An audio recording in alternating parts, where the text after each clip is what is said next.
PPT yang ini merupakan PPT lanjutan dari yang minggu lalu.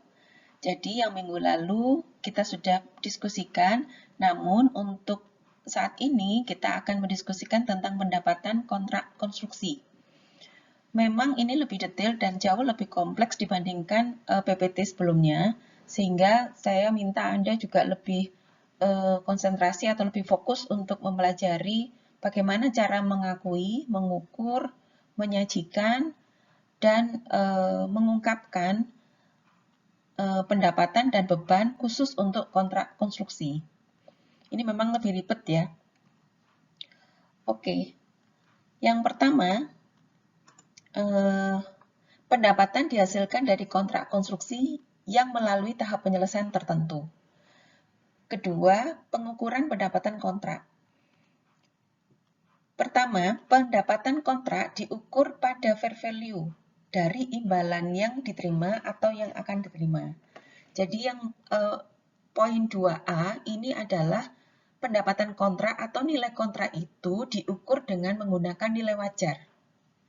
Ya, diukur dengan menggunakan nilai wajar. Berikutnya, pengukuran dipengaruhi oleh ketidakpastian di masa datang. Ya, ini karena nomor 2B dan 2C itu sebetulnya saling terkait. Pengukuran dipengaruhi oleh ketidakpastian di masa datang dan estimasi perlu direvisi sesuai dengan realisasi dan hilangnya ketidakpastian. Jadi memang untuk pendapatan kontrak ini, karena memang kontrak ini umumnya lebih dari 1 tahun ya. Jangka waktu pengerjaan kontrak konstruksi umumnya lebih dari 1 tahun. Sehingga ada potensi ketidakpastian di masa mendatang, ya, sehingga harus ada estimasi supaya karena terdapat ketidakpastian atau terdapat potensi ketidakpastian di masa mendatang, maka perlu estimasi. Namun dalam pengerjaan kontrak, jika terjadi ketidakpastian atau lonjakan harga bahan baku yang sangat signifikan, maka estimasi yang telah dibuat di awal bisa direvisi pada saat pertengahan pelaksanaan kontrak. Nah, hal ini tentu saja tidak merugikan pihak yang melakukan pekerjaan ataupun owner juga memahami bahwa harus ada fair value yang dinilai pada saat terjadi lonjakan harga. Berikutnya, metode pengakuan pendapatan kontrak konstruksi, yaitu kita akan mempelajari dua metode ya. Pertama adalah metode percentage of completion method, yaitu pendapatan dan laba diakui sesuai dengan tahap penyelesaian konstruksi. Berikutnya adalah cost recovery method, yaitu pendapatan kontrak diakui setelah semua beban diakui. Setelah semua beban diakui itu artinya semua pendapatan akan diakui di akhir ya, di akhir setelah kontraknya atau setelah pekerjaannya selesai. Nah, kita masih melanjutkan. Berikutnya adalah penggunaan completion method lebih rasional karena masing-masing pembeli dan penjual memiliki hak dan kewajiban. Ini sebetulnya bukan pembeli dan penjual, namun pemilik kontrak konstruksi atau owner dan pelaksana kontrak konstruksi atau kalau yang sekarang ini sebetulnya developer atau vendor ya. Pembeli atau vendor, pembeli itu berarti customer berarti owner. Owner memiliki hak atas penyelesaian suatu kontrak dan penjual atau developer atau vendor memiliki hak untuk mendapatkan pembayaran atas persentase penyelesaian. Berikutnya, penggunaan completion method ketika estimasi penyelesaian kontrak, pendapatan, dan biaya dapat diestimasi dengan andal dan semua syarat berikut terpenuhi. Jadi, completion method itu terdapat beberapa kriteria yang harus dipenuhi. Pertama, jumlah pendapatan dapat diukur dengan andal. Berikutnya, kontrak bersifat profitable, dan terdapat manfaat ekonomi yang mengalir. Ya, kalau pekerjaan atau pendapatan semuanya harus profitable ya. Kalau nggak profitable, nggak ada yang mau ngerjakan kontrak konstruksi. Kalau kontrak bersifat merugikan, berarti tidak ada yang melakukan atau tidak ada yang mengambil pekerjaan tersebut. Terakhir adalah biaya kontrak dapat diestimasi dengan andal. Nah, ini estimasi ini memang berdasarkan jam terbang atau pengalaman.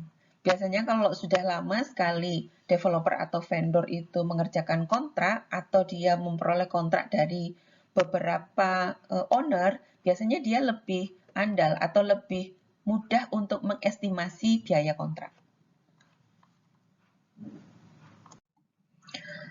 Yang terakhir adalah penggunaan cost recovery method jika perusahaan tidak dapat memenuhi syarat menggunakan completion method dan terdapat resiko kontrak tertentu. Nah, berikutnya kita mendiskusikan tentang percentage completion method. Pertama, dengan metode percentage completion method, pendapatan kontrak diakui sebagai pendapatan dalam laba rugi pada periode akuntansi di mana pekerjaan dilakukan serta biaya kontrak biasanya diakui sebagai beban dalam laba rugi pada periode akuntansi di mana pekerjaan yang berhubungan dilakukan. Jadi ini maksudnya poin pertama adalah pendapatan kontrak diakui pada saat dilaksanakan. Jadi kalau misalnya terdapat 3 tahun, jadi masa kontrak itu adalah 3 tahun. Tahun pertama melakukan poin 1 sampai dengan poin ketiga. Jadi kontrak itu terdapat misalnya saja kontrak itu terdapat 3 tahun dengan 15 item. Nah, 2018 misalnya, 2019 dan 2020. 2018 melaksanakan 5 item. 2019 melaksanakan 6 item, 2020 melaksanakan 4 item. Nah, maksud dari poin pertama adalah pendapatan yang diakui tahun 2018 hanya sampai di penyelesaian kontrak atau penyelesaian sampai dengan nomor 5. Itu maksudnya. Jadi, pelaksanaan poin ke-6 sampai dengan poin 11 ya, itu tidak boleh diakui di tahun 2018. Demikian pula yang 2018 ini tidak boleh diakui di tahun 2019. Itu maksud di poin pertama. Ya. Kemudian di tahun 2020 juga begitu. Kan mengerjakan 4 item, jadi 4 item ini yang diakui sebagai pendapatan maupun biaya. Oke. Berikutnya, permasalahan completion method ini adalah kemampuan untuk mengestimasi persentase penyelesaian dan laba yang dihasilkan. Ini saya tadi sampaikan bahwa ini tergantung dari jam terbang atau jam terbang dari pelaksana ya atau dari vendor. Semakin lama jam terbangnya, kemampuan estimasinya semakin bagus. Berikutnya adalah kemampuan mengukur input dan output. Ini sama sebetulnya, Sebetulnya kalau output itu lebih mudah, ya. Mengukur kemampuan input dan output itu lebih mudah dibandingkan mengestimasi. Nah, ini kalau mengukur itu kan berarti sudah terjadi. Kalau sudah terjadi itu memang lebih ribet karena rigid sekali ya satu persatu. Namun ini lebih mudah dibandingkan mengestimasi. Oke. Berikutnya adalah mengukur tahap penyelesaian kontrak menggunakan cost to cost basis. Jadi, cost to cost basis ini untuk mengukur atau untuk mencari persentase completion atau persentase penyelesaian. Caranya adalah biaya yang terjadi dibagi estimasi total biaya. Nah, estimasi total biaya ini jadi persentase completion ini yang akan digunakan sebagai dasar estimasi pendapatan, ya, sebagai dasar estimasi pendapatan yang diakui. Contohnya adalah PT APC memiliki kontrak pembangunan flyover sebesar 5M, ya. Estimasi biaya adalah 4,5M. Kontrak dimulai 3 Juli 2018 dan diestimasikan selesai Desember 2020. Nah, ini adalah kontraknya. Ini estimasi, ini estimasi. Oke, mulai dari biaya hingga saat ini 2018 800 juta, 2,4 2020 dan seterusnya. Kemudian estimasi biaya penyelesaian. Nah, di sini ada estimasi biaya penyelesaian tahun 2018 adalah 3,7, 2019 1,6. Progress billing atau progress billing itu kemajuan atau progres tagihan, ya. Kemajuan tagihan 2018 ada 900 juta, 2019 2,48 M, tahun 2020 1,62 M. Cash collected itu kas yang dibayar oleh owner atau yang punya proyek. Yang punya proyek itu yang memberikan order, ya. Cash collected atau kas yang dibayar atau kas yang diterima oleh PT APC tahun 2018 sebesar 850 juta, tahun 2019 adalah 1,54 M, tahun 2020 adalah 2,61 M. Nah, PT APC menggunakan completion method. Nah, ini cara untuk mencari persentase. Jadi yang pertama kali Anda lakukan adalah mencari persentase. Persentase completion. Oke, bagaimana cara mencarinya? Ini tadi dari tabel yang sebelumnya, ya. Tabel sebelumnya ada biaya kontrak, bla bla bla, sampai dengan estimasi biaya penyelesaian 3,7 dan seterusnya, estimasi biaya total. Nah, ini yang harus Anda perhatikan. Ternyata estimasi di tahun 2019, estimasi biaya total turun. Ya, dari estimasi biaya total di tahun 2018 adalah sebesar 4,5 M. Ternyata setelah diestimasi ulang, biayanya total hanya 4 M. Estimasinya tahun 2019. Nah, ini tadi yang disampaikan di awal bahwa jika terdapat perubahan yang signifikan, langsung ada revisi estimasi. Nah, estimasi laba kotor dan estimasi laba kotor ini karena sama, ya, estimasi laba kotor ini adalah harga kontrak 5M dikurangi, jadi estimasi laba kotor adalah harga kontrak dikurangi estimasi biaya total. Nah, kemudian persentase penyelesaian. Nah, ini yang penting. Ini yang penting, persentase penyelesaian. Caranya bagaimana? Ini ada rumusnya di atas, 17,8. Jadi 800 juta itu dari biaya kontrak yang terjadi, ya. Biaya kontrak yang terjadi tahun 2018 adalah sebesar 800 juta. Nah, 800 juta ini dibagi 4,5 M. 4,5 M ini adalah total biaya. Total biaya, estimasi total biaya sebesar 4,5 M. Ketemunya adalah 17,8%. Berikutnya, mengukur persentase penyelesaian di tahun kedua atau tahun 2019. Nah, ini persentase penyelesaian sama, rumusnya sama dengan ini. Jadi 2,4, ya, kalau 60% itu sama dengan 2,4 M per 4 M. Ketemunya adalah 60%. Nanti silakan, kalau saya salah, angka-angka saya salah, silakan nanti Anda sampaikan ya ke saya supaya saya juga bisa merevisi. Atau teman-teman Anda bisa sama-sama tahu bahwa punya saya salah, Anda bisa menemukan yang benar, angka-angka yang benar. Nah, kemudian angka yang benar bisa di-share ke teman-temannya. Berikutnya yang di tahun ketiga atau tahun 2020. Nah, ini karena estimasi biaya total 4M dan biaya kontrak yang terjadi total 4M, maka ketemunya adalah 100%.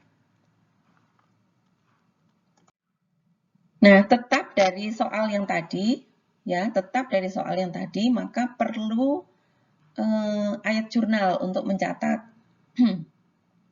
Mulai dari pekerjaan dalam proses 800 juta ya per tahun. Jadi tahun 2018 adalah 800 juta. Pekerjaan dalam proses pada material, kas, utang, dan lainnya. Kenapa ini tiga-tiga muncul ya? Material, kas, utang, dan lainnya.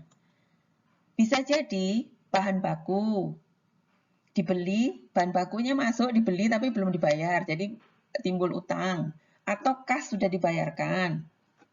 Jadi kan langsung mengurangi, jadi langsung ada kas yang dikeluarkan. Kemudian material juga gitu, material ada yang digunakan ya. Jadi kalau konstruksi pelaksanaan atau pelaksanaan pekerjaan konstruksi pasti ada material yang digunakan. Kemudian ada kas yang dikeluarkan. Material yang digunakan misalnya besi atau semen atau batu bata dan sebagainya. Nah, kenapa muncul utang? Karena bisa jadi material itu didatangkan tanpa bayar dulu. Jadi utang short term, utang jangka pendek. Di tahun 2018, pekerjaan dalam proses sebesar 800 juta. Sebesar 800 juta. Di tahun 2019 sebesar 1,6, 2020 sebesar 1,6. Ini dari tabel sebelumnya ya. Ini dari slide sebelumnya. Angka-angka ini dari slide sebelumnya. Nah, di samping mencatat biaya konstruksi, kemudian Anda juga perlu untuk mencatat tagihan termin. Dari mana tagihan termin? Dari cash collected atau tagihan progress billing, billing progress. Nah, billing progress atau tagihan tahun pertama adalah sebesar ini, 900 juta. Piutang usaha pada termin ya. Jadi piutang usaha pada termin. Termin ini tagihan ya, progress billing. Bentar. Ini progress billing.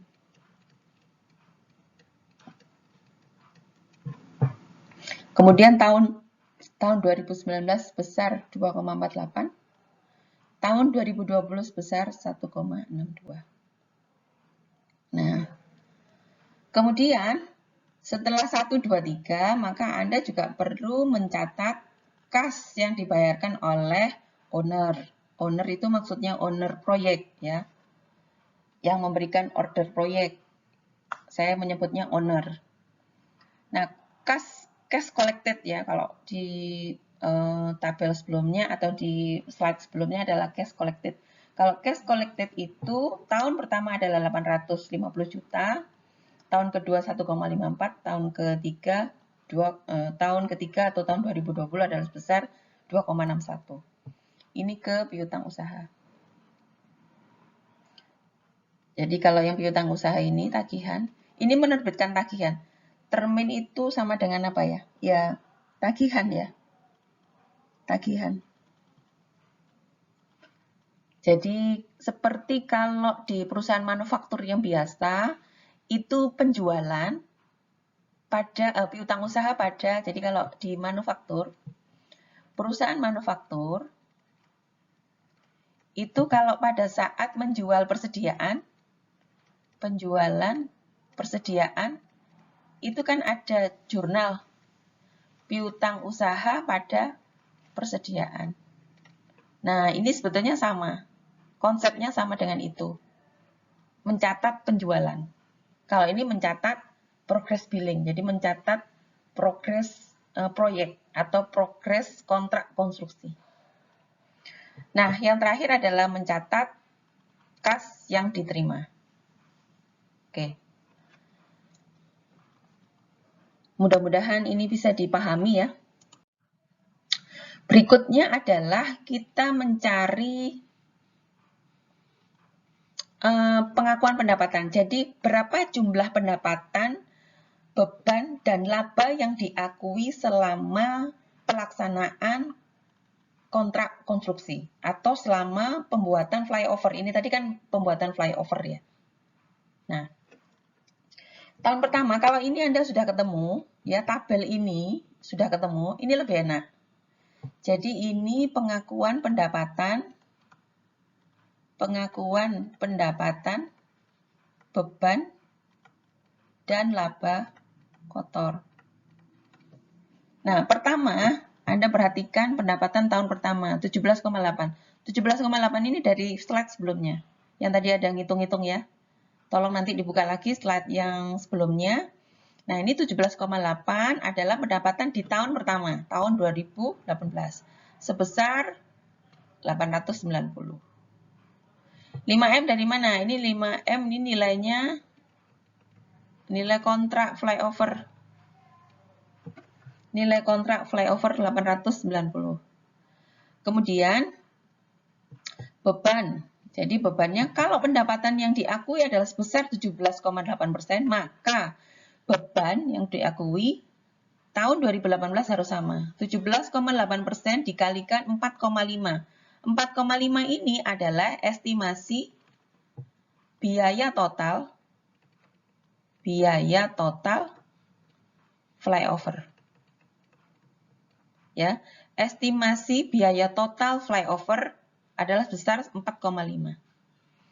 Nah, 17,8% dikalikan 4,5 M ketemunya 801. Supaya mudah saya bulatkan menjadi 800 juta. Nah, sehingga laba kotornya menjadi 90 juta. Itu akumulasi sampai dengan periode berjalan. Nah, yang diakui berapa? Yang diakui pada periode berjalan berarti kan 2018 ya. Periode berjalan 2018 yang diakui sama. Nah, itu tahun pertama. Sekarang kita menginjak di tahun kedua. Perhitungannya sama seperti yang di tahun pertama. Sebentar saya hapus, supaya Anda nggak pusing lihatnya.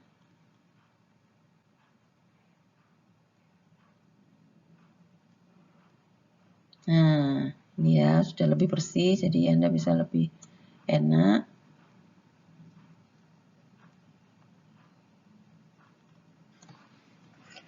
Ini sebetulnya sama saja dengan perhitungan di tahun pertama. Jadi yang kedua, pendapatan di tahun 2019 60%. 60% ini ketemunya dari estimasi biaya ya. Jadi Anda bisa ke slide sebelumnya. Ketemunya 60% dikalikan 5M. 60% dikalikan 5M sama dengan 3M. Ini maksudnya apa? Ini maksudnya adalah pendapatan sampai dengan tahun kedua. Ya, pendapatan sampai dengan tahun 2019. Pendapatan sampai dengan tahun 2019. Berarti kalau pendapatan sampai dengan tahun 2019, maka pendapatan tahun 2018 diakui juga. Jadi ada di sini. Ya, pendapatan tahun 2000 ini. Pendapatan tahun 2018 itu diakui di sini. Nah, diakui periode lalu ini. Ini diakui sampai dengan periode lalu. Berarti ini adalah akumulasi. Sehingga kalau ini adalah akumulasi, total pendapatan sampai dengan tahun 2019 adalah 3M. Sedangkan pendapatan tahun 2018 adalah 890. Maka pendapatan tahun 2019 2019 yang diakui adalah sebesar ini. Oke, mudah-mudahan paham ya. Sama dengan beban. Beban sampai atau beban akumulasi sampai dengan tahun 2019 sebesar 2,4 M. Sedangkan beban tahun 2018 adalah sebesar 800 juta. Maka beban yang diakui tahun 2019 adalah sebesar ini. Ini beban 2019. Ini pendapatan 2019. Ini adalah laba kotor 2019.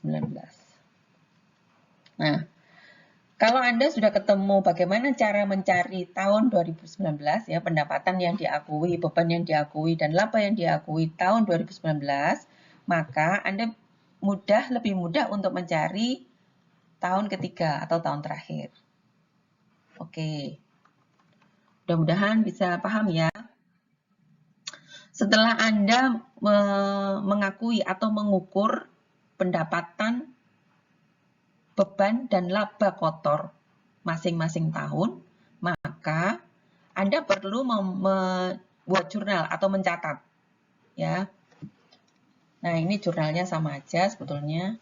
Untuk tahun pertama, kedua ini tahun 2018, ini tahun 2019, sedangkan ini tahun 2020. Nah, ini angka-angka dari pengukuran di slide sebelumnya. Sama ini, pekerjaan dalam proses, beban kontrak, pendapatan kontrak. Oke, tidak ada masalah saya pikir kalau untuk jurnal ya. Nah, selain Anda mencatat tadi mengakui pendapatan, beban, dan laba kotor, maka di tahun terakhir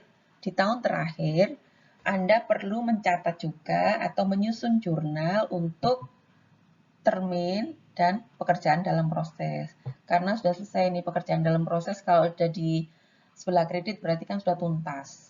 Ya, penagihannya juga sudah tuntas. Progres billingnya sudah tuntas 100%. Ya, 100%. Oke. Berikutnya,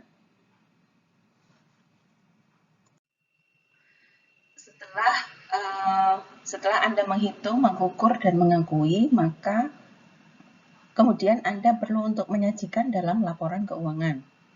Laporan keuangan untuk pendapatan atas kontrak konstruksi ini umumnya atau bukan umumnya, Anda bisa masukkan, disajikan di laporan laba rugi dan disajikan di laporan posisi keuangan. Yang pertama, perusahaan melaporkan selisih antara akun pekerjaan dalam proses dengan termin. Jadi, akun pekerjaan dalam proses dan termin, itu nanti selisihnya akan diakui ya. Diakui di dalam laporan posisi keuangan. Nah, jika pekerjaan dalam proses melebihi atau di atas termin, maka perusahaan mengklasifikasikan sebagai aset lancar. Demikian sebaliknya, jika pekerjaan dalam proses lebih kecil dibandingkan termin, maka perusahaan mengklasifikasikan sebagai liabilitas lancar, sebagai hutang. Umumnya, perusahaan yang bergerak di bidang konstruksi memiliki lebih dari satu kontrak konstruksi, sehingga perusahaan memisahkan satu kontrak dengan kontrak lainnya. Dan sebagai konsekuensi adalah pendapatan dan beban harus dilaporkan untuk masing-masing kontrak konstruksi. Penyajian kontrak konstruksi dalam laporan laba rugi dan laporan posisi keuangan tampak dalam tabel berikut. Nah, di sini udah muncul ya. Jadi ini hitung-hitungannya yang tadi-tadi itu sudah dihitung, segala macam, diukur dan diakui, maka kemudian sekarang disajikan. Pertama, disajikan di laporan laba rugi. Jangan lupa, ini di laporan laba rugi pertama. Menyajikan apa saja? Menyajikan pendapatan kontrak, biaya konstruksi, dan laba kotor. Ini sama sebetulnya dengan yang kemarin, dengan yang tabel sebelumnya, bukan kemarin ya, dengan tabel yang sebelumnya. Nah, di samping Anda melaporkan atau disajikan di laporan laba rugi, Anda juga perlu menyajikan di laporan posisi keuangan, ya, di laporan posisi keuangan. Nah, tadi kan ada pekerjaan dalam proses melebihi termin. Ini kan ada selisih positif. Kalau selisih positif, maka masuk di aset lancar.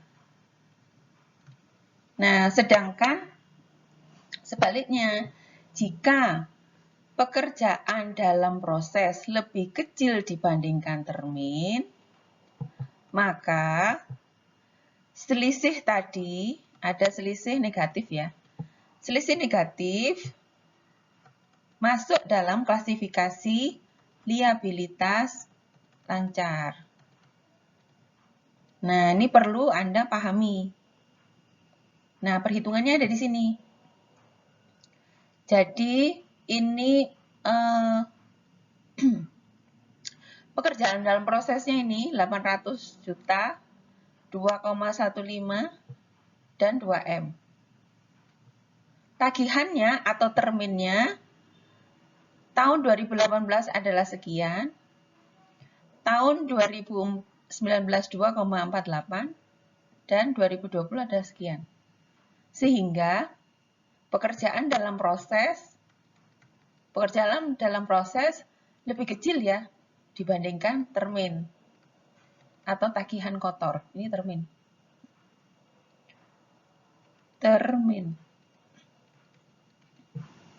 Sehingga ada selisih negatif. 100 juta, bukan ya selisih tapi diakui sebagai liabilitas ya. Nah, dalam akun tagihan melebihi biaya dan laba yang diakui. Oke. Mudah-mudahan Anda bisa paham. Berikutnya adalah kalau tadi kita menghitung dengan menggunakan percentage completion method. Nah, kalau sekarang kita menghitung dengan atau mengukur dengan cost recovery method. Nah, cost recovery method digunakan jika suatu kontrak tidak memenuhi kriteria penggunaan completion method dan hasil pekerjaan kontrak tidak dapat diukur secara andal ya. Tidak dapat diukur secara andal. Contoh, kasusnya sama dengan kasus yang sebelumnya, kasus yang kita gunakan untuk completion method, percentage completion method. Oleh karenanya, pendapatan diakui sebesar ya. Oleh karenanya, pendapatan diakui sebesar yang terjadi, yang diharapkan dapat terpulihkan atau yang terjadi gitu aja wis. Iki coretan rek. Cek ngeluh mau coy. Oke, setelah mengakui semua biaya, maka perusahaan dapat mengakui laba. Jadi kalau semua biaya sudah terakui atau sudah dihitung, sudah diakui, maka mengakui laba. Oke, berikut perhitungannya.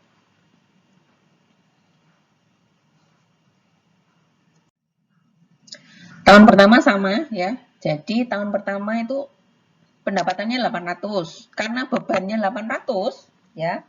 Karena bebannya 800, maka pendapatan yang diakui juga 800. Bukan karena pendapatannya 800 sehingga bebannya 800, enggak. Ini terbalik. Jika beban yang diakui sebesar 800 juta, maka pendapatan yang diakui juga 800 juta. Wes gampang ya. Kemudian tahun kedua, jika beban akumulasi sampai dengan tahun 2019, maka pendapatan yang diakui juga sebesar 2,4 M. Nah, ini akumulasi, ini pendapatan atau beban yang diakui di tahun 2019. Nah, Sama juga dengan tahun ketiga. Tahun ketiga, akumulasi pendapatan, akumulasi beban, dan laba kotor. Nah, ini baru muncul laba kotor. Karena apa? Karena biayanya sudah selesai. Ya, biayanya sudah selesai itu maksudnya pekerjaannya sudah selesai. Bebannya sudah diakui semua. Sehingga kalau bebannya sudah diakui semua, maka perusahaan mengakui pendapatan dan laba kotor. Pendapatan senilai harga kontrak ya. Pendapatan senilai kontrak. Kontraknya tadi kan 5M. Oke. Ini gampang, jauh lebih gampang. Nah, tentu saja ada jurnal untuk mencatat. Nah, sama sebetulnya sama seperti yang di completion method ya. Kalau completion method itu cuman langsung di tiap periode itu ada laba kotor yang diakui. Kalau di cost recovery method hanya pada saat terakhir terdapat laba yang diakui. Yang lain enggak. Ya, pekerjaan dalam proses dan seterusnya. Ini sama. Nah, terakhir sama ini juga sama. Penyelesaian kontrak muncul ini 5 juta.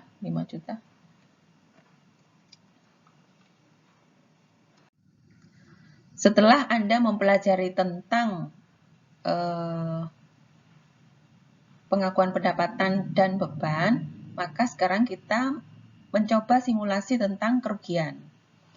Nah, kerugian ini ada dua jenis kerugian. Pertama adalah kerugian yang terjadi pada periode berjalan. Jadi, kerugian itu hanya diakui pada periode terjadinya kerugian.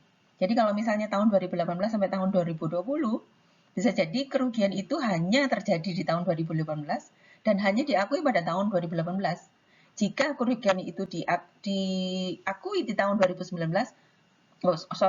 jika kerugian itu terjadi pada tahun 2019, maka kerugian itu hanya diakui pada tahun 2019. Nah, berbeda dengan seluruh kontrak, dengan jenis yang berikutnya adalah keseluruhan kontrak. Nah, itu nanti di akhir baru diakui kerugiannya. Nah, contohnya adalah sama seperti yang di sebelumnya. 31 Desember PT ABC mengestimasi, jadi ini lanjutan dari kasus yang sebelumnya. 31 Desember 2019, PT ABC mengestimasi biaya untuk penyelesaian adalah sebesar 2,45, bukan sebesar 1,6 M. Awalnya 1,6 M, ternyata setelah diestimasi kembali menjadi 2,45.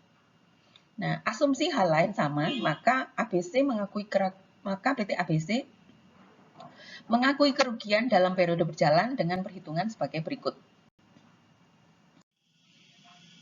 Oke, kita lanjutkan dengan bagaimana menghitung kerugian dengan menggunakan percentage completion method.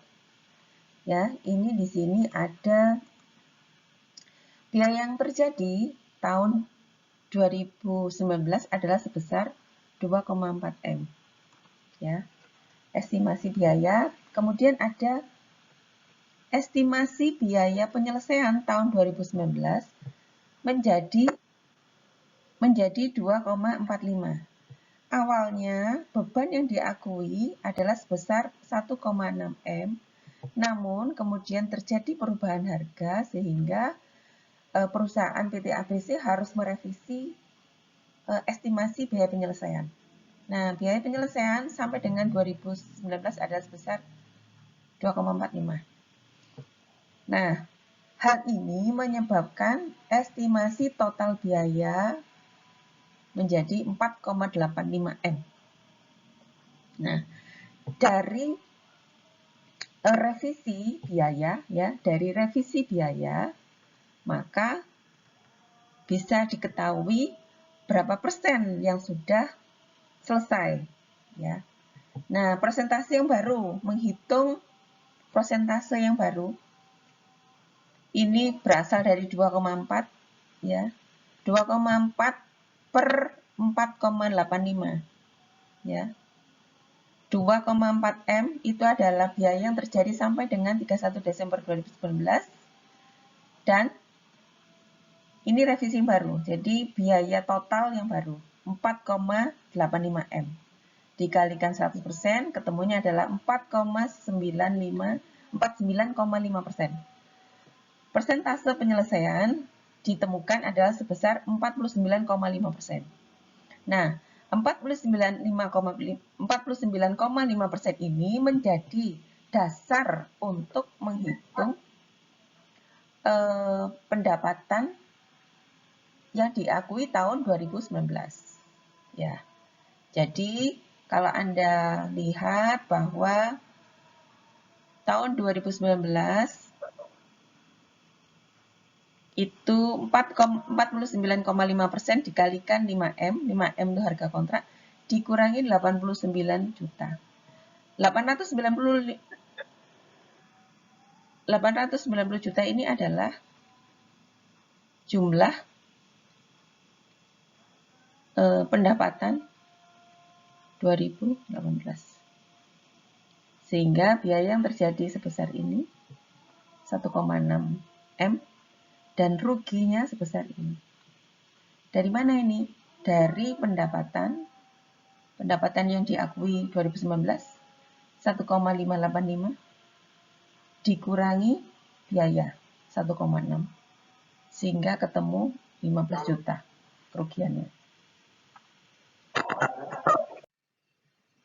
Setelah kita menghitung berapa besar kerugian di periode berjalan, terakhir kita mencatat atau mengakui kerugian tersebut ya. Di sini ada jurnal, beban konstruksi pada pekerjaan dalam proses dan pendapatan dari kontrak jangka panjang. Jadi kalau Anda perhatikan di beban konstruksi ini yang berjalan, jadi yang diakui berjalan, yang diakui sebelumnya ya, sebelum ada revisi. Kemudian ini jumlah kerugian. Jadi yang 15 juta ini jumlah kerugian. Sedangkan yang pendapatan ini yang baru. Pendapatan dari kontrak jangka panjang yang baru setelah ada kerugian. Oke, mudah-mudahan bisa dipahami. Nah, kalau tadi kerugian yang diakui pada periode berjalan ya, pada periode berjalan. Nah, sekarang kerugian atas nilai kontrak secara keseluruhan ya. Kerugian atas nilai kontrak secara keseluruhan. Nah, ini terjadi akibat total biaya kontrak melebihi nilai kontrak secara keseluruhan. Jadi kalau yang awalnya cuma 5M, harga kontraknya 5M, ternyata biayanya itu sudah 5,4M. Ya, itu kalau ini yang jelas rugi lah. Dari awalnya nilainya adalah sebesar 5M, kemudian setelah ada kerugian menjadi 5,4M, pasti rugi. Nah, pertanyaannya adalah bagaimana cara mengakui kerugian jika rugi ini atas nilai kontrak secara keseluruhan. Kalau tadi kan hanya rugi di tahun 2019. Kalau yang ini keseluruhan udah rugi. Kalau yang tadi rugi di tahun berjalan, itu kan hanya periode berjalan, itu terdapat kelebihan beban, kelebihan biaya dari yang diestimasi. Ya, dari yang diestimasi. Sedangkan kalau yang ini jadi dari total. Jadi total kontrak itu hanya 5M, terus kemudian setelah dihitung ulang atau setelah direvisi menjadi 5,4M. Ya, pasti ada rugi sebesar 400 juta. Nah, bagaimana cara mengakui atau mengukur pendapatan, kerugian, dan seterusnya. Nah, ini pertama, jika menggunakan metode percentage completion method, maka perhitungan adalah sebagai berikut. Ya, perhitungan sebagai berikut. Pertama, biaya yang terjadi sampai 31 Desember 2019 sebesar 2,4M. Ya.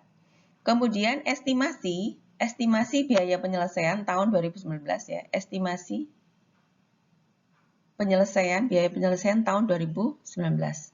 Ada tambahan 400 juta kan yang tadi. Kemudian yang awal adalah 2,4 sehingga menjadi 2,8. Nah, 2,8 ini membuat estimasi biaya total menjadi 5,2. Nah, dari estimasi total biaya, kita mencari berapa persen penyelesaian pekerjaan, ya. Berapa persen penyelesaian pekerjaan. Dapatnya dari mana? Nah, cari prosentasenya dulu. Prosentasenya dapat dari, ini ketemunya 46%. Prosentase dari ini 2,4, ya. 2,4 per 52. Jadi angka yang baru. Angka biaya yang baru 5,2 dikalikan 100% ketemunya adalah 4,46%. Dari nilai kontrak yang tadi 5M, sehingga pendapatan yang diakui tahun 2019 adalah sebesar 2,3M. Ya, pendapatan yang diakui tahun 2019 menjadi 2,3M. 2,3M itu dapatnya dari sini. Dari prosentase tadi, 46 tadi, 46% kali harga kontrak. Nah, sedangkan pendapatan tahun 2019 adalah, ini yang diakui, awal yang diakui, terus kemudian yang real. Nah, yang diakui sebesar 2,3M, ini ya. Yang diakui sebesar 2,3M ini, dari angka ini, dikurangi pendapatan tahun 2018. Pendapatan tahun sebelumnya. Tahun sebelumnya berapa? Ada 890.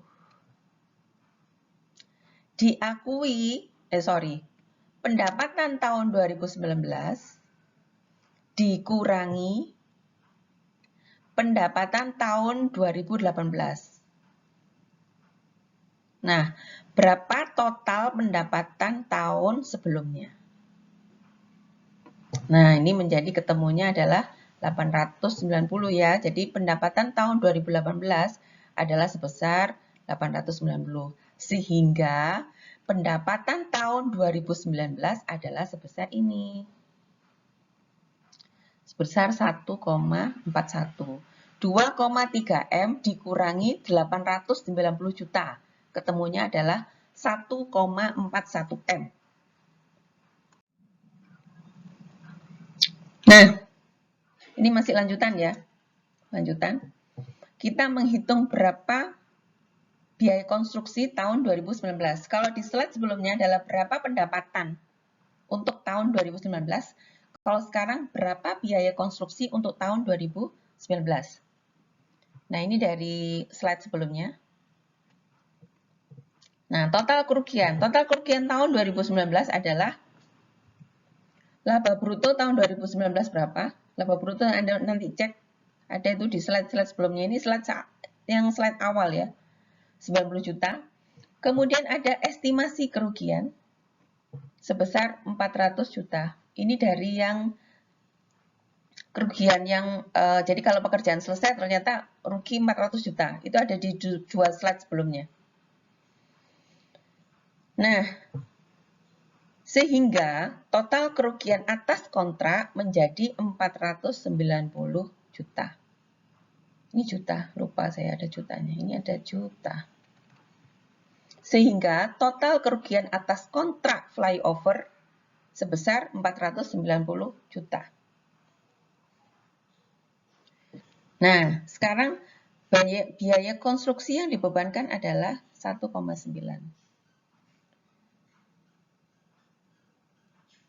Oke. Nah, dari sini bisa dibuat jurnal untuk mencatat kerugian, ya, untuk mencatat kerugian, mencatat pendapatan, dan mencatat biaya tahun 2019. Nah, ini ada beban konstruksi pada pekerjaan dalam proses, dan pendapatan dari kontrak kerja. Ya, ini sebesar kerugiannya ya. Ini kerugian tahun 2019.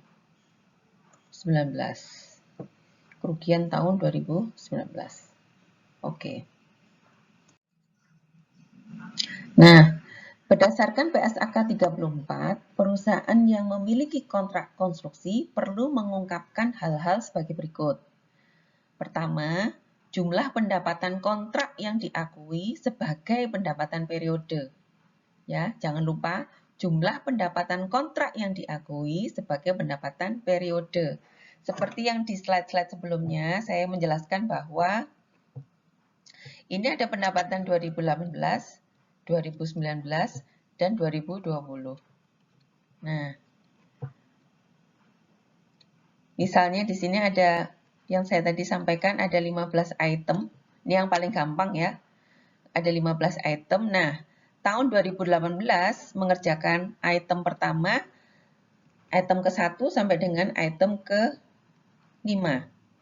Tahun 2019 mengerjakan item ke-6 sampai dengan ke-11. Sedangkan di tahun terakhir mengerjakan item ke-12 sampai dengan ke-15. Sehingga pendapatan yang di sini tidak boleh diakui di 2019. Demikian juga sebaliknya. Ya. Jadi pendapatan atau item pengerjaan item 1 sampai dengan 5 yang seharusnya masuk di dalam atau diakui di pendapatan tahun 2018 tidak boleh diakui di tahun 2019. Demikian juga sebaliknya. Itu yang dimaksud di poin A. Kemudian metode yang digunakan untuk menentukan pendapatan kontrak harus diungkapkan. Ya, metode bagaimana caranya mengestimasi atau menentukan pendapatan kontrak harus diungkapkan. Bagaimana cara mengungkapkannya? Kalau pengungkapan itu pasti munculnya di catatan atas laporan keuangan. Nah, kalau Anda download laporan keuangan, Anda buka aja misalnya download PT Telkom sekalian sama annual report. Nah, di situ muncul CALK banyak sekali dan rinci. Itu informasi yang lengkap untuk user, ya, untuk kita. Nah, kemudian yang ketiga adalah metode yang digunakan untuk menentukan tahap penyelesaian kontrak. Nah, ini maksudnya ini adalah tadi itu metodenya menggunakan percentage completion atau recovery cost ya. Cost recovery method. Nah, itu maksudnya itu. Atau mungkin ada metode yang lain yang digunakan. Kalau berdasarkan PSAK, ya berdasarkan PSAK hanya 2 yang diakui. Namun, apabila ada usulan atau ada metode yang memang dianggap lebih valid daripada itu, harus diungkapkan di JALK. Berikutnya adalah perusahaan perlu untuk mengungkapkan jumlah agregat biaya yang terjadi dan laba yang diakui. Ya, sampai tanggal pelaporan. Jadi biaya laba yang diakui sampai dengan tanggal pelaporan. Jumlah uang muka yang diterima serta jumlah retensi. Jumlah retensi adalah jumlah biaya yang ditahan jika sewaktu-waktu terjadi penambahan komponen pada hasil konstruksi. Ya, saya nggak perlu menjelaskan retensi lah. Retensi itu jadi uang dana yang disimpan oleh pelaksana kontrak ya, oleh ABC. Kalau di sini dalam kasus ini adalah oleh PT ABC. Jadi PT ABC itu ada dana retensi. Dana retensi itu nggak boleh dipakai apa-apa. Itu biasanya digunakan kayak dana cadangan gitu loh. Jadi jika ada kenaikan harga yang melejit atau ada kerugian yang tadi seperti itu, atau ada kemungkinan klien itu tidak membayar, nah uang retensi atau dana retensi itu yang digunakan untuk menutup biaya. Berikutnya, pengungkapan pendapatan dan beban. Kebijakan akuntansi yang digunakan untuk pengakuan pendapatan, termasuk metode yang digunakan untuk menentukan tingkat penyelesaian transaksi penjualan jasa. Ini sebetulnya nggak begitu ribet ya. Yang ribet itu yang tadi itu. 2. Kategori pendapatan yang diakui berasal dari penjualan barang, penjualan jasa, bunga, royalti, dividen. Kemudian yang ketiga, jumlah pendapatan yang berasal dari pertukaran barang dan jasa yang tercakup dalam setiap kategori signifikan dari pendapatan. Keempat, jumlah pendapatan kontrak yang diakui sebagai pendapatan pada periode, yaitu sama kayak yang tadi sebelumnya. Metode yang digunakan untuk menentukan pendapatan kontrak yang diakui pada periode. Nah, sama. Nomor 4 dan nomor 5 ini sama ini. 4 dan 5 ini sama seperti yang sebelumnya saya jelaskan tuh ya. Metode yang digunakan, oke. Khusus perusahaan yang memiliki kontrak konstruksi dan memiliki proyek konstruksi yang belum selesai pada akhir periode pelaporan, maka perusahaan mengungkapkan sebagai berikut. Jumlah agregat biaya yang terjadi dan laba yang diakui sampai tanggal pelaporan, jumlah uang muka yang diterima. Jadi biasanya perusahaan-perusahaan konstruksi itu memang menerima DP. Kalau perusahaan yang klien ya, perusahaan klien itu duitnya banyak atau cash flow-nya bagus, biasanya DP-nya gede. Kalau perusahaan-perusahaan yang cash flow-nya berat, ya seperti BUMN sekarang itu berat semua itu cash flow-nya. Biasanya malah nggak dikasih DP. Kalau nggak dikasih DP itu potensi untuk tidak dibayar itu besar. Ya, potensi tidak dibayar pekerjaan itu besar. Nah, makanya ada jumlah retensi, tapi retensi ya tadi itu. Kalau retensi dari perusahaan yang cash flow-nya bagus ya, itu pasti gede. Bahkan kalau, jadi begini, kalau perusahaan-perusahaan yang memang cash flow-nya bagus, selama ini punya track record bagus dalam pembayaran, biasanya retensinya semakin kecil. Karena apa? Retensi itu kan sebetulnya dana cadangan gitu ya. Karena retensi semakin kecil dan uang muka semakin gede. Itu DP semakin gede. Nah, yang enak begitu. Ada DP-nya gede sehingga cepat kerja, nggak perlu ada retensi malahan. Bisa jadi nol kalau memang cash flow-nya perusahaan klien atau perusahaan yang punya proyek itu bisa bagus ya. Retensi merupakan jumlah termin yang tidak dibayar hingga pemenuhan kondisi yang ditentukan dalam kontrak untuk pembayaran jumlah tersebut atau hingga telah diperbaiki. Berikutnya, termin adalah jumlah yang ditagih untuk pekerjaan yang dilakukan baik yang telah ataupun belum dibayar oleh pelanggan. Nah, setelahnya adalah uang muka adalah jumlah yang diterima oleh kontraktor sebelum pekerjaan dilakukan, ya tadi DP ya. 11, entitas untuk mengungkapkan jumlah tagihan bruto kepada pelanggan sebagai aset dan jumlah utang bruto dari pelanggan sebagai liabilitas. Ya tahulah ya. Kalau tagihan bruto pasti aset, tapi utang lah ya. Jadi piutangnya berapa? Tagihan.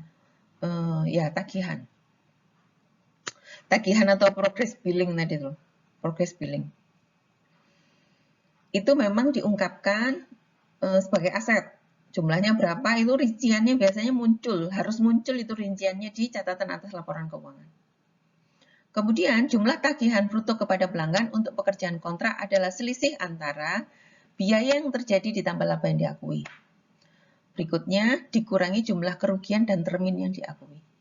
Kan biasanya ada kerugian, ada termin yang sudah dibayar. Pembayaran ya, termin itu pembayarannya. Nah, untuk semua pekerjaan dalam proses, di mana biaya yang terjadi ditambah laba yang diakui, melebihi termin. Untuk pengungkapan beban perusahaan, harus memperhatikan pengungkapan di mana beban tersebut terkait dalam PSAK. Namun, pada umumnya perusahaan harus mengungkapkan informasi yang membuat pembaca laporan keuangan memahami sifat bisnis perusahaan. Jadi, beban itu memang berbeda-beda antara bisnis manufaktur dan bisnis biaya. Jenisnya yang berbeda ya. Kalau pengertiannya, sifatnya sama. Bahwa kalau dikorbankan nanti dapat hasil gitu ya, itu beban. Bahwa ada yang harus dikeluarkan untuk memperoleh hasil, itu beban, konsepnya beban. Namun item-item yang berada di dalam beban antara perusahaan manufaktur dan perusahaan jasa itu contohnya, contoh perusahaan manufaktur dan perusahaan jasa itu beda jenis-jenis yang di bawahnya. Terakhir adalah tentang beban. pengertian beban adalah suatu pengorbanan atau pengeluaran sumber daya perusahaan untuk menghasilkan pendapatan dalam aktivitas perusahaan yang biasa. Atau beban merupakan pengurangan aset perusahaan, ya, atau pengurangan aset perusahaan yang menyebabkan kenaikan liabilitas perusahaan. Jadi beban itu yang dikeluarkan, ya, sumber daya yang dikeluarkan perusahaan untuk mendapatkan pendapatan, untuk menghasilkan pendapatan. Pertama, yang kedua, mengurangi aset perusahaan yang menyebabkan liabilitasnya naik, kewajibannya naik atau hutangnya naik. Berikutnya, beban tersebut biasanya berbentuk arus kas keluar atau berkurangnya aset. Ya. Beban tersebut biasanya berbentuk arus kas keluar atau uang tunai yang keluar, uang tunai yang dikeluarkan, atau berkurangnya aset. Berkurangnya aset seperti kas dan setara kas persediaan dan aset tetap. Itu beban. Kalau aset tetap gimana? Kan ada beban depresiasi. Depresiasi itu kan barangnya ada tapi berkurangnya aset. Berkurangnya aset itu karena setelah dipakai berarti nilainya berkurang. Itu maksudnya. Beban dalam hal ini juga mencakup kerugian yang belum terrealisasi atas kenaikan kurs valuta asing akibat kepemilikan obligasi. Ya, beban dalam hal ini juga mencakup kerugian yang belum terrealisasi atas kenaikan kurs falas akibat kepemilikan obligasi. Jadi nanti kalau Anda belajar di portfolio atau di manajemen keuangan, itu Anda diajarin caranya menghitung obligasi. Anda juga udah ya akuntansi ya. Nah itu kan kalau harganya obligasi naik dan turun itu kan ada kerugian. Kalau pas turun itu kan ada kerugian. Nah itu yang dicatat sebagai beban. Kalau belum terrealisasi itu maksudnya obligasinya masih dipegang kita, tapi harganya udah turun. Tapi belum dijual. Jadi misalnya awalnya beli itu 100, ternyata menjadi 50. Tahun lalu harga obligasi itu masih 100. Ternyata tahun ini, tahun 2021, obligasi itu tadi harganya menjadi 50. Nah, itu kan rugi. Tapi belum terrealisasi. Karena apa? Uang obligasinya masih dipegang. Belum dijual. Kalau dijual baru nanti ada rugi yang tercatat. Ada rugi yang dicatat. Kalau ini kan ruginya masih belum terrealisasi. Karena obligasinya masih dipegang. Sama seperti kurs falas. Misalnya tahun lalu kurs US dollar itu 1 US dollar sama dengan 14.000. Tahun 2020. Tahun 2021 kurs 1 US dollar sama dengan 14.500. Berarti itu kan rugi sebetulnya.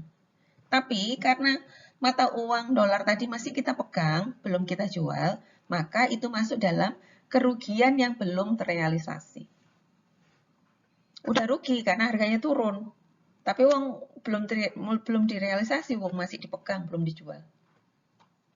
Oke ya, itu ya maksudnya. Berikutnya, dalam pengakuan beban dikenal matching principle atau prinsip yang menandingkan pendapatan dan beban. Perusahaan dalam melakukan aktivitasnya harus melakukan pengorbanan untuk mendapatkan hasil. Menyatakan bahwa suatu beban diakui pada suatu periode dapat sesuai dengan pendapatan yang didapat pada periode tersebut. Contohnya, perusahaan mengakui beban penjualan jika ada barang yang terjual pada periode tersebut. Ya, perusahaan mengakui beban penjualan jika ada barang yang terjual pada periode tersebut berkontribusi dalam pendapatan perusahaan. Dalam contoh ini adalah beban penjualan. Dalam kasus lain, tidak semua beban dapat ditandingkan dengan pendapatan. Sebagai contoh adalah beban sewa gedung yang selalu diakui setiap periode tanpa dipengaruhi oleh besarnya pendapatan yang terjadi pada suatu periode. Jadi, beban yang diakui, beban misalnya ini contohnya beban penjualan ya. Beban penjualan itu diakui jika ada barang yang terjual pada periode tersebut berkontribusi dalam pendapatan perusahaan. Kan ada beban marketing ya, misalnya ya. Ada biaya sewa untuk Contohnya Auto 2000. Atau Daihatsu sing gampang ya. Daihatsu itu kan dia jualan mobil. Ya. Jualan mobil Juni tanggal 10 sampai tanggal 15 Juni itu pameran expo di hall-nya MUG. Nah,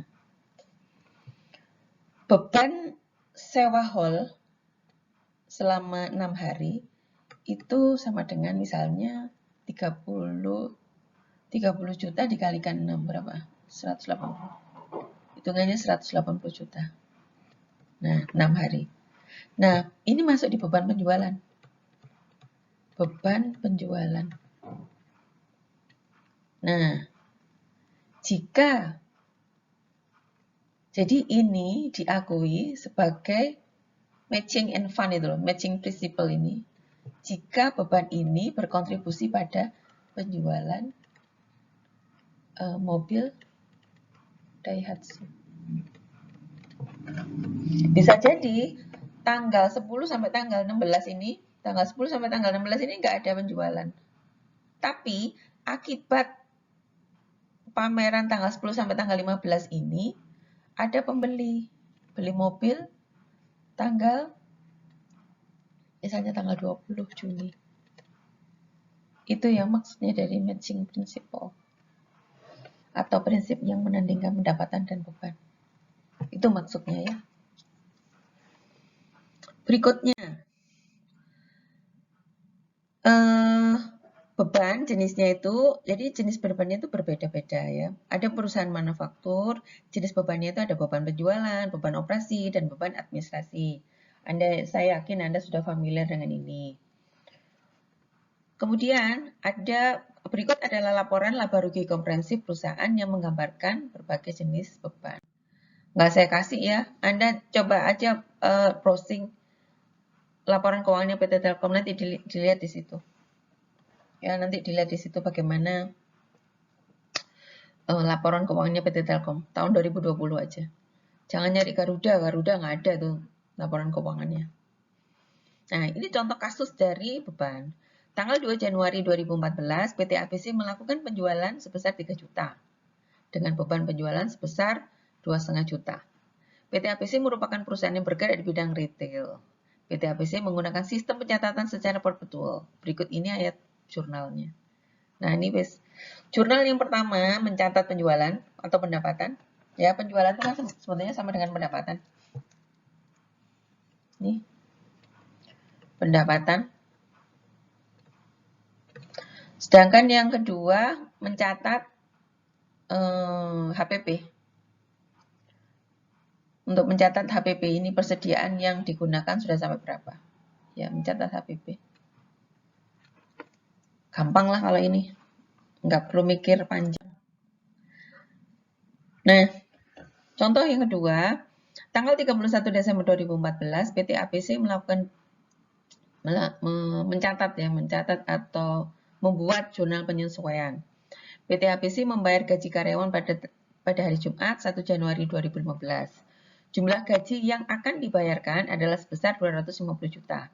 Dalam hal ini, PT ABC melakukan pencatatan sebagai berikut.